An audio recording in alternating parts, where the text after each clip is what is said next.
Hello बच्चों, welcome to our channel शिक्षा दीक्षा Hindi classes. और आज हम सब वेस्ट बंगाल बोर्ड क्लास 10 का सिलेबस में लगा हुआ कहानी नन्हा संगीतकार का पार्ट 2 अध्ययन करेंगे। तो आइए देखते हैं इसका दूसरा भाग। रात में जब मेढक टराते, चरगाहों पर कुक्कुट चित्कार करते, दलदल में तितलवे धमक चौकड़ी मचाते और पीछे मुर्गे भाग देते तो यह बालक सो नहीं पाता था। वह चरम आनंद की अनुभूति से भर उठता और इन स्वरों में खो जाता। उसे इन तमाम मिले जुले स्वरों में एक अद्भुत सुर संगति सुनाई देता।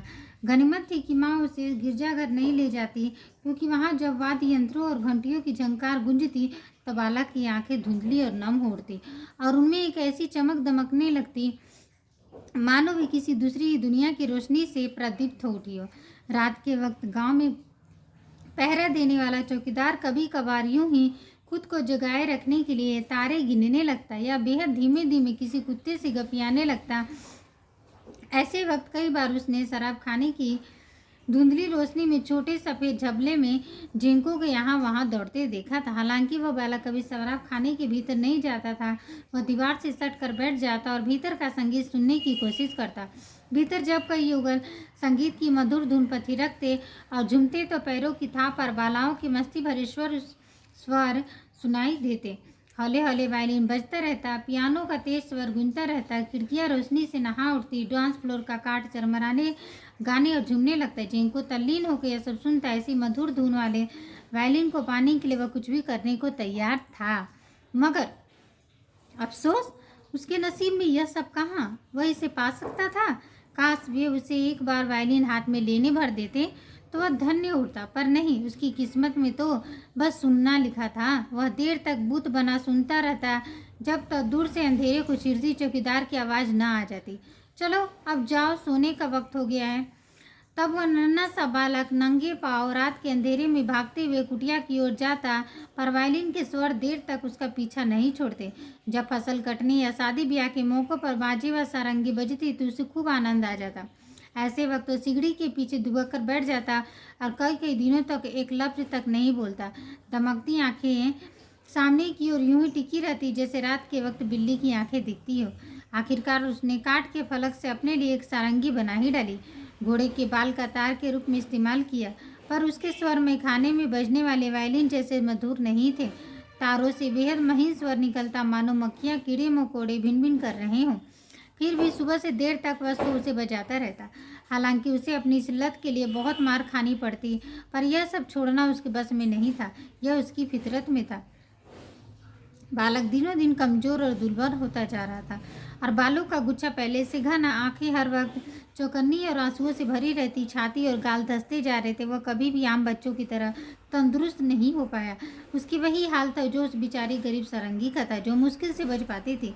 फसलों की कटाई के वक्त वह लगभग फाके ही करता था, क्योंकि ऐसे वक्त वह महज कच्चे सलजम खाकर जीवित रहता था। उसकी एक ही चाहत थी, किसी तरह एक वायलिन उसे मिल जाए। मगर अफसोस, उसकी चाहत ने उस बदनसीब की जान ही ले ली ना। ऊपर बंगले का मालिक बैरन और उसका परिवार अरसे से इटली में रह रहा था। बंगले की देखभाल करने वाले वर्दीधारी सिपाही के पास एक वायलिन था, जो कभी कभार वह अपनी खूबसूरत प्रेमिका नौकरों को खुश करने के लिए बजाता था। जो बंगले का सिपाही था, उसके पास क्या था, वायलिन था, तो कभी कभी जो है वो बजा लिया करता था। जिनको अक्सर ऊंचे ऊंचे पौधों के बीच नौकरों को हॉल के दरवाजे के पास दुबक कर बैठा रहता, उस पर एक ही धुन सवार रहती, किसी तरह उस संगीत को सुन सके, फिर कम से कम वायलिन की एक झलक भर पा सके। बस वो वायलिन को देखने के लिए वहाँ पे हमेशा रहता था। वायलिन हमेशा दरवाजे के सामने दीवार पर टंगा रहता था। बालक हसरत भरी निगाहों से उसे निहारता। ऐसे वक्त उसकी समूची आत्मा आंखों में उतर आती। यह उसके लिए दुनिया की सबसे कीमती चीज़ थी। अचानक एक मूक चाहत ने उसे जकड़ लिया। काश किसी तरह वह एक बार उसे अपने हाथों से छू कर या बहुत नज़दीक से जाकर देखे। इस ख्याल मात्र से उसका दिल बलियों उछलने लगा।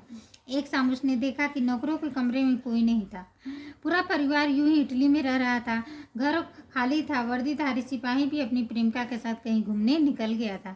झाड़ियों में छिपा जिनको दरवाजे की झीरी में से बहुत देर से अपने लक्ष्य पर नजरें टिकाए बैठा था, वो वहीं पे बैठा था। चंद्रमा अपने पूरी शबाब के साथ आसमान में दमक रहा था। कमरे के भीतर उसकी किरणों से घेरा बन गया था जो सामने की दीवार पर पड़ रहा था। पर धीरे धीरे रोशनी के यह घेरा वायलिन पर सिमट आया और वायलिन रोशनी में नहा उठा। बालक ने देखा कि घने अंधेरे के बीच दुधिया रोशनी में वायलिन चमक रहा था, इस कदर उज्जवल कि उसकी चकाचौंध से वो बौरा गया। उसके तार, गर्दन, किनारे सब कुछ साफ दिखाई दे रहे थे। कुटिया जुगनू की मानिंग चमक रही थी। और वायलिन का गज भी एकदम जादू की छड़ी के माफिक था। वो उसे जादू जैसा दिखाई दे रहा था। वाह, कितना खूबसूरत है, एकदम जादुई। जिंको ललचाई नजरों से उसे ताकने लगा। वह लताओं के बीच दुबक कर बैठा था। उसकी कोहनियाँ कमजोर घुटनों पर टिकी थी। अवाक निश्चल उसे एक चीज पर टकटकी बांधे वह मायूसी से भर उठा। अगले ही पल उत्कट आकांक्षा ने उसे घेर लिया। क्या यह कोई जादू है या कुछ और? वायलिन का जुनून उस पर मंडरा रहा था। क्षण भर के लिए वायलिन अंधेरे में डूब गई, पर फिर दुगनी आवाज से वह चमक उठी। जादू, वाकई यह जादू ही था। इसी बीच वह सरसराने लगा। पेड़ डोलने लगे, लताएं मंद मंद फुसफुसाने लगी और यह सभी मानो उस बालक को उकसा रहे थे। चलो जेंकू, आगे बढ़ो, वहाँ कोई भी नहीं है, जाओ जेंकू जाओ ना। तो इस तरह से जो है सारे वातावरण जेंकू को बोल रहे थे कि जाओ जेंकू, तुम वायलिन को ले सकते हैं, वहाँ कोई नहीं है। और जेंकू को भी वायलिन चाहिए था ना। तो आज के लिए इतना ही बच्चों। नेक्स्ट वीडियो में हम फिर इस कहानी का जो है जो बचा हुआ भाग है वो कंप्लीट करेंगे। अगर आपको ये कहानी अच्छी लग रही है तो लाइक, शेयर, सब्सक्राइब अवश्य करें।